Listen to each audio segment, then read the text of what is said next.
ഞാൻ ഇന്നൊരു ഇവൻറ്റ് കൂടാൻ പോവാം കേട്ടോ. കാലിക്കറ്റ് ഡിമോറ ഹോട്ടൽ വെച്ചിട്ട് സാൻഫോർഡ് ഓറ ഫസ്റ്റ് എഡിഷൻ്റെ ലോഞ്ചിങ്ങിൻ്റെ ഭാഗമായിട്ട് ഒരു ഗ്രാൻഡ് ഇവൻറ്റ് നടക്കുന്നുണ്ട്. അതിലേക്ക് ഞങ്ങളെയും ഇൻവൈറ്റ് ചെയ്തിട്ടുണ്ടായിരുന്നു. സാൻഫോർഡിൻ്റെ ഒത്തിരി പ്രോഡക്റ്റ്സ് അവിടെ ഡിസ്പ്ലേ വെച്ചിട്ടുണ്ടായിരുന്നു. എനിക്ക് തോന്നുന്നു സാൻഫോർഡ് ബ്രാൻഡിന് വലിയൊരു ഇൻട്രൊഡക്ഷനൊന്നും ആവശ്യമുണ്ടാവില്ല. കാരണം GCCയിലുള്ളവർക്കൊക്കെ നല്ല പരിചയമുള്ള ഒത്തിരി പേര് യൂസ് ചെയ്യുന്ന ഒരു ബ്രാൻഡ് കൂടിയായിരിക്കും സാൻഫോർഡ്. 2004 മിഡിൽ ഈസ്റ്റിൽ ഫസ്റ്റായിട്ട് സാൻഫോർഡ് വരുന്നത്.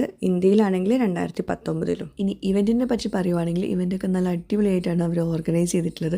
അത് എടുത്തു പറയേണ്ട ഒരു കാര്യമാണ്. വന്ന പാടെ ടീയും സ്നാക്സും ഒക്കെ ഉണ്ടായിരുന്നു. പിന്നെ കറക്റ്റ് ടൈമിൽ തന്നെ ഇവൻറ്റ് സ്റ്റാർട്ട് ചെയ്തിട്ടുണ്ടായിരുന്നു കേട്ടോ. ഭയങ്കര പങ്ക്ച്വലായിട്ട് എനിക്ക് തോന്നുന്നു. അവർ ഇൻവൈറ്റ് ചെയ്ത ഒരുപാട് ഗസ്റ്റുകൾ ഉണ്ടായിരുന്നു, ഡീലേഴ്സ് ഉണ്ടായിരുന്നു, ഇൻഫ്ലുവൻസേഴ്സ് ഉണ്ടായിരുന്നു കേട്ടോ. സാൻഫോർഡിൻ്റെ ഡയറക്ടർ സെൽമ മാം ആണത്. അതുപോലെ മാനേജിങ് ഡയറക്ടർ മുനീബ് സാറാണ്.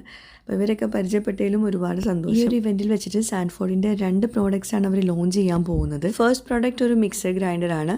ഈ മിക്സർ ഗ്രൈൻഡർ ലോഞ്ച് ചെയ്യാൻ പോകുന്നത് സ്പെഷ്യലായിട്ടുള്ള കുറച്ച് ലേഡീസ് ആണ് കേട്ടോ. Sanford Aura first edition 2026 mixer grinder launch ചെയ്യാൻ പോകുന്നത് വേറെ ആരുമില്ല, കുടുംബശ്രീ ഫാമിലിയാണ്. അതിനൊരു സ്പെഷ്യൽ റീസണും കൂടിയുണ്ട്. കൂടുതലും ലേഡീസ് ആണല്ലോ ഇങ്ങനെ മിക്സർ ഗ്രൈൻഡറൊക്കെ യൂസ് ചെയ്യുന്നത്. അപ്പോൾ അതിൽ സാധാരണക്കാരിൽപ്പെട്ട ലേഡീസിനെയാണ് അവരിതിൽ ചൂസ് ചെയ്തിട്ടുള്ളത്. അവർക്കൊരു സ്പെഷ്യൽ ഗിഫ്റ്റൊക്കെ കൊടുത്തിട്ടുണ്ടായിരുന്നു. ഇനി നമുക്ക് സെക്കൻഡ് പ്രോഡക്റ്റിലോട്ട് കിടക്കാം. സെക്കൻഡ് പ്രോഡക്റ്റിന് ലോഞ്ചിങ് ആണ് നടക്കാൻ പോകുന്നത്. അതൊരു സ്റ്റെയിൻലെസ് സ്റ്റീൽ പ്രഷർ കുക്കറാണ് കേട്ടോ. ലോഞ്ചിങ് സെറിമണിക്ക് ശേഷം പിന്നെ അവാർഡ് സെറിമണി ആയിരുന്നു ഉണ്ടായിരുന്നത്. ഒത്തിരി പേർക്ക് അവാർഡ്സൊക്കെ കൊടുത്തിട്ടുണ്ടായിരുന്നു. ഒത്തിരി പേര് ഈ ഒരു ഫംഗ്ഷന് പങ്കെടുത്തിട്ടുണ്ടായിരുന്നു, ഇൻഫ്ലുവൻസേഴ്സ് അടക്കം. ഇൻഫ്ലുവൻസേഴ്സ് വളരെ കുറച്ച് പേര് ഉണ്ടായിരുന്നുള്ളൂ. അപ്പോൾ ഇൻഫ്ലുവൻസേഴ്സിനുള്ള ഗിഫ്റ്റായിരുന്നു അടുത്തതായിട്ടുണ്ടായിരുന്നത്. പിന്നെ ഈ ഒരു ഫംഗ്ഷന് വന്നുകൊണ്ട് കുറേ ഫാമിലീസിനെ പരിചയപ്പെട്ടു കേട്ടോ.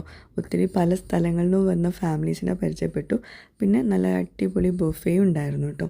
അതിനുശേഷം നല്ലൊരു മ്യൂസിക്കൽ ഇവൻറ്റും അവിടെ നടക്കുന്നുണ്ടായിരുന്നു. എന്തായാലും നല്ലൊരു മെമ്മറബിൾ ആയിട്ടുള്ളൊരു ഡേ ആയിരുന്നു. Thank you so much Sanford for invitation.